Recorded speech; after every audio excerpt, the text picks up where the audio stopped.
Magandang araw po sa lahat ng mga 4-piece beneficiary dito po sa ating bansa. Naglabas na po ulit ang Land Bank ng anunsyo para po sa payout ng cash grant ng mga beneficiary ng Conditional Cash Transfer or CCT program o Pantawid Pamilyang Pilipinong Program or 4-piece ng DSWD. Ito po ay nakaschedule ngayong araw, Miyerkules, 17 ng Hulyo taong 2024.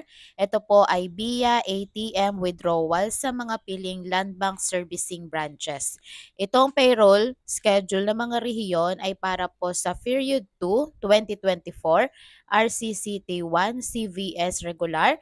Ang region po ay Region 2, 3, 7, 8, 10, and Caraga.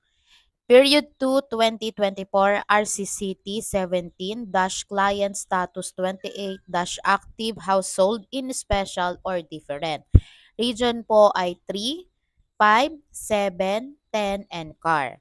Para naman po sa Period 2, 2024, Additional 4-piece listahan ng 3, HHS 1-CVS Regular.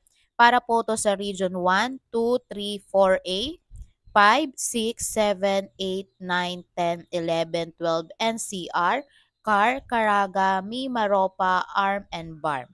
Para po sa kumpletong listahan ng mga pinakamalapit na Land Bank Servicing Branches sa inyong lugar, bisitahin lamang po ang link na ito. Okay, naka-flash po yan dyan sa screen mga madam, and ilalagay ko po yan dyan sa description box po. As of now, yan lang po ang nilabas na advisory po ng Land Bank para po sa cash grant po ng ating mga 4-piece beneficiary.